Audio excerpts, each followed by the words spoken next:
বসরা শহরে এক যুবক ছিল। সে সবসময় গুনাহের মধ্যে ডুবে থাকত। সে নামাজ পড়তো না, রোজা রাখতো না, হারাম কাজ করত এবং দুনিয়ার ভোগ বিলাসে মগ্ন ছিল। তার বন্ধুরা তাকে অনেকবার বলেছে, তুমি আল্লাহর দিকে ফিরে আসো, তওবা করো। কিন্তু সে হেসে বলতো, আমি তো এখনও তরুণ, অনেক সময় পড়ে আছে। একদিন হঠাৎ সে এক ভয়ানক স্বপ্ন দেখে। স্বপ্নে সে দেখে সে একটা অন্ধকার জায়গায় আটকে আছে। চারদিক থেকে আগুনের শিখা তাকে গ্রাস করে আসছে। সে পালাতে চাইছে কিন্তু পারছে না। তখনই এক সুন্দর শুভ্র পোশাক পরা এক ব্যক্তি এসে তাকে আগুন থেকে টেনে বের করলো। যুবক জিজ্ঞাসা করলো, আপনি কে? তিনি বললেন, আমি তোমার একমাত্র ভালো কাজ, তোমার মা বাবার প্রতি সদ্ব্যবহার। কিন্তু আমি খুবই দুর্বল, তোমার অন্যান্য গুনাহের কারণে আমি তোমাকে সম্পূর্ণ রক্ষা করতে পারবো না।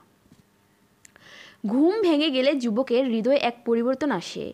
সে বুঝতে পারে তার গুনাহের জীবন তাকে ধ্বংসের দিকে নিয়ে যাচ্ছে।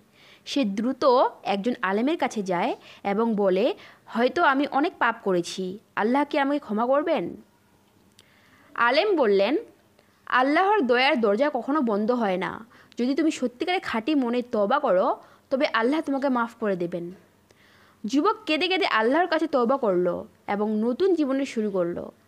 এরপর সে আর কখনো গুনাহের দিকে ফিরে তাকায়নি। এই গল্প থেকে আমরা শিখলাম যে আল্লাহর রহমত সীমাহীন এবং সত্যিকারে তওবা করলে তিনি অবশ্যই মাফ করে দেন। বসরা শহরে এক যুবক ছিল। সে সবসময় গুনাহের মধ্যে ডুবে থাকত।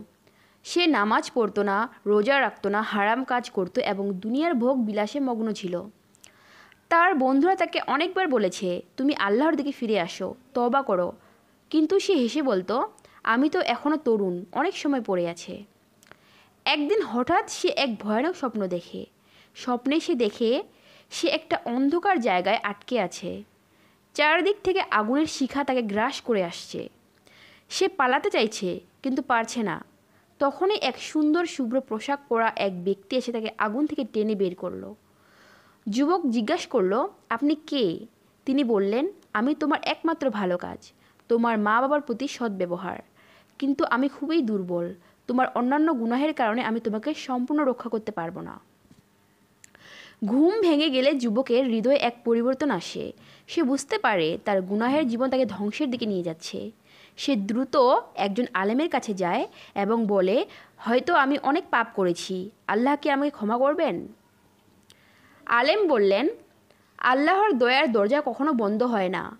যদি তুমি সত্যিকারে খাঁটি মনে তওবা করো, তবে আল্লাহ তোমাকে মাফ করে দেবেন। যুবক কেঁদে কেঁদে আল্লাহর কাছে তওবা করলো এবং নতুন জীবনের শুরু করলো। এরপর সে আর কখনো গুনাহের দিকে ফিরে তাকায়নি।